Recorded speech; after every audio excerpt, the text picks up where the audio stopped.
Alright, so again, we're looking at the Scotsman Prodigy ice machine. This is the Cuber ice maker. Model number is the CO522. We're going to show you a couple of quick things on the controller. One's going to be how to purge or flush out the water reservoir. Basically, we're going to empty it out, and also a little bit on the clean mode. So let's kind of get started on this thing. All right, so we want to empty out the reservoir. We want to use the water pump to do that, and we want the purge valve to open to get the water out. So what you're going to do is basically press and hold the clean button until you get a dash line there. So what that's doing is has your water pump on the purge valve, and so the water is being purged out of the reservoir. It's only going to last for a short period of time, so if it doesn't completely empty out your reservoir, you can run it a second time and see if that empties it out completely. So we'll let that go through. So while that's happening, so now it just stopped. When our clean light comes on, that'll be a yellow light. It's more of a reminder light to tell you when clean needs to happen. On the previous video, I showed you how to change that reminder light settings from 1 year to 3 months or 4 months to 6 months, and of course just disable it altogether. If you were to disable it, it'd be in a case where the machine's kind of exposed to the public, and it may draw some concerns if they see that yellow light on, and you don't want that to happen. You can disable the light, but of course you lose the reminder for the customer. Anyway, in order to remove that yellow light from being displayed, you have to run it through a clean cycle. And once the clean cycle has completed, that clean light resets, and then it'll come on again at whatever frequency you have it set to. So let's run it through a clean light as if the yellow light's on. So we're doing a clean test mode right now, or I say test mode for the purposes of this video. So in clean mode, you have your C, you have your light blinking, indicating that it is in clean mode. Water pump's on, purge valve's on, and it shows sump empty. So right now the purge valve is opening up. We're trying to flush. It's doing a flush cycle. It's doing the purge cycle. Get rid of that water in the reservoir. Once that's completed, the machine should start filling the reservoir back up, at which point we're going to add our descaler or a sanitizer. So we'll walk that process here. And I apologize, this may take a minute or so to get this thing done. Anyway, so yellow light's flashing, still in C, clean mode. Let's see what happens here. Sump still shows to be empty, and I'm seeing that here. There's a red light. Sump is empty. Our purge valve is still shown to be on, and our water pump still shows to be on.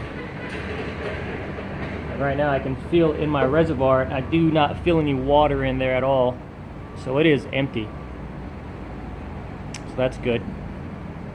Okay, now we're going to add our cleaning and sanitize solution to it, but we don't want to add it until after the purge cycle is completed. Otherwise, you're just purging out your cleaning solution. So you want to wait till the purge valve is no longer energized and your water solenoid is putting water to fill up your reservoir. Once that happens, then you could pour in your descaler or your sanitizing solution. So after that process occurs, you would let your machine run through this clean cycle with your sanitizer, descaler,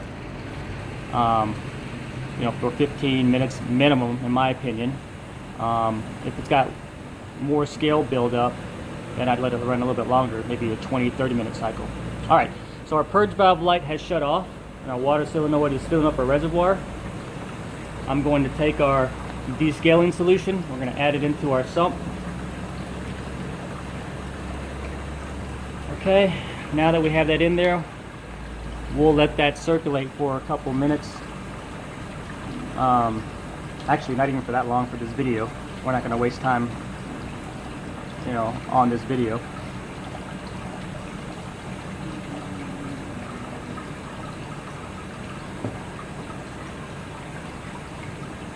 Alright, I got water flowing over the evaporator plate, which has our descaling solution on it, which means it's breaking down the scale on the evaporator plate and any sensors that may be touching it, including your water level sensor.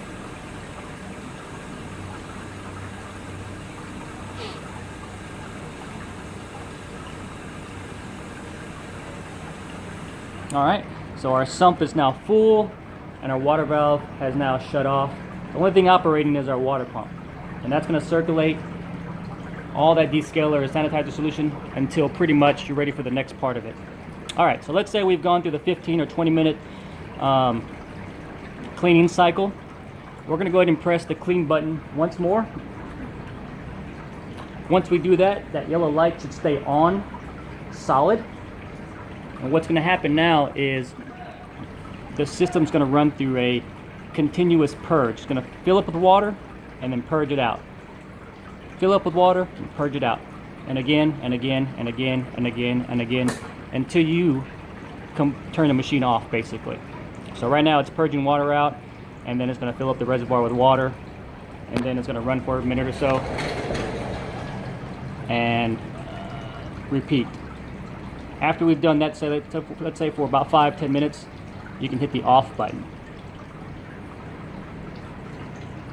Alright, once that is completed, your yellow light that was on to remind you is now reset, and it won't come back on until the next time period.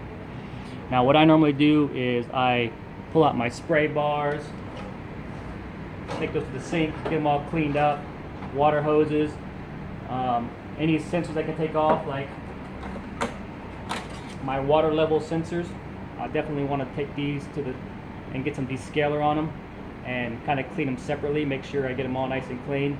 Make sure this is really dry, and all these things are really dry when you put it back together. That way you're not getting false readings.